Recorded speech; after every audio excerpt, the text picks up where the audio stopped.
Hello, my beautiful dear homeschool mamas. Today, this video is going to be a review of math curriculum, Math K by Good and Beautiful with this a box. And you already noticed it's completely destroyed because my son loved this curriculum. Can you know math? He flew through it very fast, even it's supposed to be a yearly course. He finished, I think, in about 3.5 months. Absolutely loved it. Waited for the next level, and we are already in the next level. This video is going to be not only a detailed flip through of this curriculum, but I would love to focus on our thoughts, but I would like to focus on our thoughts, how we used it, how we adjusted, how we twisted, what we added, and kind of what I observed was happening with my son and how I went about to make this curriculum work the best. Okay, ready, set, go. My name is Tatiana. I'm a mom of 2 wiggly boys. Welcome to my channel. I like to talk here about homeschool, psychology, and share with you my crypto journey. If you like those topics, subscribe and let's chat together. Okay, first thing I would like to point, you can buy math curriculum only like a textbook separately, only this thing, or you can buy like this. Can you see? Can I see? Okay. Or you can buy with this box. This box contains all manipulatives that you would need for this curriculum, but I will tell you, you don't have to have them because you already have those simple items like counting sticks. You can count with anything in your house, small cars that you can use your cars or any objects to walk around. You probably already have pawns at your house, and there's dices that you can find at your house or you can make it easily. So, because when I was purchasing it, I thought I have to do combination of those two, but now I realized that I don't have to do it. And actually, I didn't buy for next level. So for the next level, I bought only the textbook because the rest of the items I looked on a video what they have in their box, and I already have those items. I just didn't think I needed, but it's nice to have. This textbook is only what you need. You don't need to have a teacher's manual or additional books with answers. This book contains everything. You just open and go with it. You're supposed to use this curriculum for the entire year. And basically, if you do 4 lessons a week, you are going to finish it up. And the lessons are very short, they're very sweet. They usually take about 10-15 minutes, depending on the child. So Good and Beautiful math curriculum has a spiral approach. It means that they introduce the concepts and they will rotate them during the year. It's not like mastery. Mastery, when they introduce the concept, they're going and going and going and doing it until the child mastered.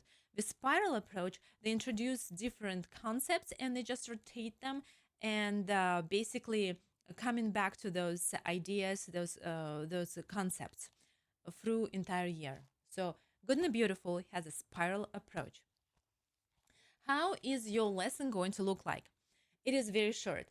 Often it is only those 2 pages. You see the big, the very colorful, and you can finish them pretty fast.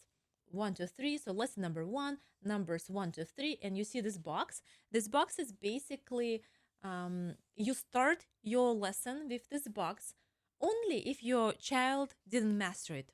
So if he knows those items, you don't have to do this box. I still did. I still liked it, and my kid liked it.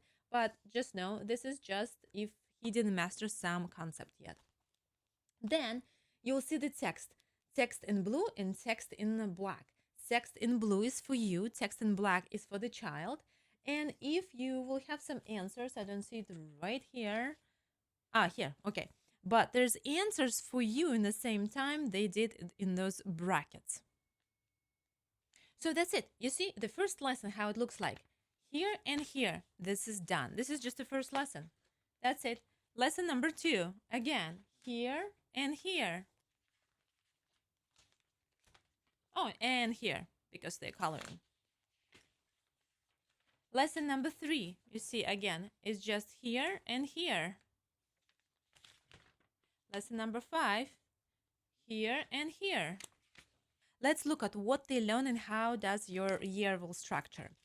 So they broke all their information into 3 units, 1, 2, 3. After each unit, they will have assessment. Assessment here, and assessment here.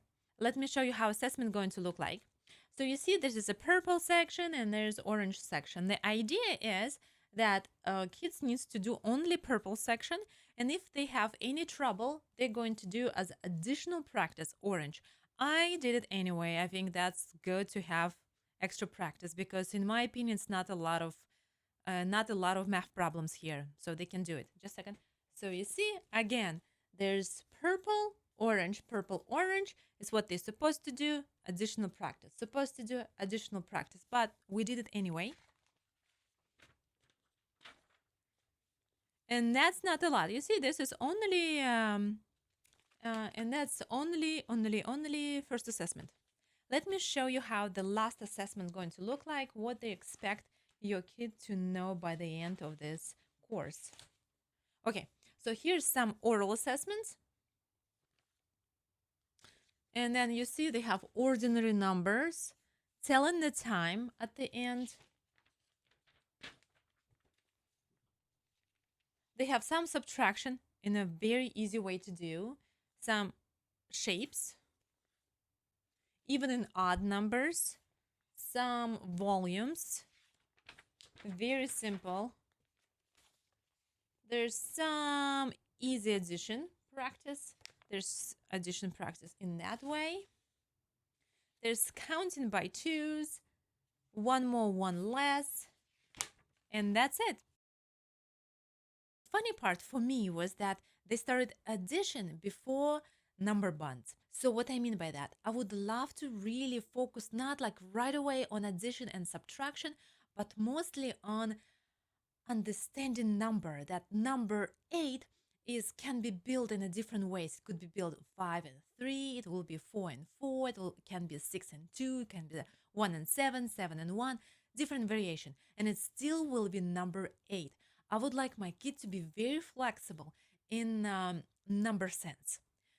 And I think that is going to be very helpful to him in addition and subtraction, just in general.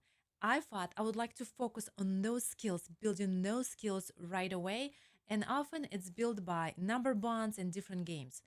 And the funny part about this curriculum, I noticed that they started addition, you see, from the lesson 16th, before any number bonds. They introduced number bonds after, and because of the spiral approach, they would come back to the number bonds during the year. But the amount of time that they come back, for me, it wasn't enough. And the second thing that I noticed, not about curriculum, about the age group, that we still need to understand that is only a workbook. And I think at that age, and especially if your kid is kinesthetic learner like my son, it means he likes to jump, he likes to run, he likes to hit the ball, he likes to do fun activities. He can't just stand straight and learn. Yes, he can, but for a short period. He enjoys much more learning in active way. And I noticed in him that he will understand the concept by playing much faster in a more fun way, and he actually will grasp the concept. And the workbook end up being a reflection of what he learned. Yes, of course, you can sharpen your knowledge. Yes, of course, you can get a little bit more ideas about the concept through the workbook. But I noticed in him and at different kids that workbook still as a reflection of what they knew rather than kind of like really building solid foundation. So what I did to solve those two moments about this curriculum is I introduced a lot of simple, almost no preparation time for mommy games. If you're interested in games that we used and mostly loved exactly for this curriculum, what math activities we did for this curriculum, I'm going to record a separate video. Just go in the description below and check it out. But here I just quickly point that I purchased this one, 10 frames, and I think that was the best $20 spent for my homeschool because that ended up being the best tool. We used it every single day in a different variation with tons of different games. So again, if you're interested in the games that we use for this math curriculums or exactly only 10 frame games, in the description below will be a separate video. Second game that I purchased that we added to this curriculum is this pop uh, addition and subtraction. Truly, you don't have to buy it. You can just make it. Basically, it's simple. It's just like gumballs, but on the other side of a gumball, there's a simple subtraction or addition problem, math problem that they need to solve. And we again did so many different games, simple games with those two things. With those two things. And the last thing, closer to the end of this curriculum, because they're introducing money, I got him this game, Money Bags. Even it says 7 plus, they're already ready for this game. Oh, another math skill that I noticed that they didn't use in this curriculum is subsidizing. Subsidizing is basically when you look at a number and you know what number it is without counting. Be able to group the number visually. Again, because I think it's create a mental flexibility for the math, and it is a good solid foundation for the upper math that is coming. One of our favorite game for subsidizing was Let Me Trick You. I will take those 10 frames and I will say, I will set number 4. Oops, just a second. I will set number 4 and I'll tell him, okay, I'm going to count until 3. Tell me what number it is, and I'll say, and I just count 1, 2, 3. What number is it? And he was supposed to tell me what is 4. Then I will do number 4 like this. I want him to be flexible and see that number 4 could be in a different positions. Sometimes it could be like this. Sometimes it could be in a different positions, different ways. Sometimes you can do 2 green and 2 blue ones, and it is still 4. This allows you to talk, kind of do a small math talks with your child and see how does he think, and show him other variation. How can you think about math? How do you know that it is number 4? And he can say, oh, 2 here, 2 here. So again, this Good and Beautiful, in at least in the math K, they didn't have anything for subsidizing. So again, I used these 10 frames to build that skill. And I see it worked pretty well because he just turned 4 and he moved to math number 1. We already did 10 lessons, and I can see how kind of easy it for him. He already wants to skip it and do it faster because those 10 lessons were very simple to him. And I think most of it because of that combination of workbook and games. Again, if you're interested in my simple games that we use for this curriculum and math in general for that kindergarten age, look at the description below. There would be some links for you. If you like this video, I appreciate thumbs up, and if you would like, subscribe. I'm working right now on a Discord channel for homeschool moms. It's going to be an amazing resource. And if you would like to be part of this community, if you would like to participate in this community in any way you would like, you can be co-creator with me as well. So you are welcome. Please join in, look at it. If you have any thoughts, ideas, suggestions, please do it. It's open. It's like open source for all of us to make our life more fun and amazing for our kids. So again, the link for a Discord channel will be in the description. Okay, that's it for today. See you in the community and in the next video. Bye bye.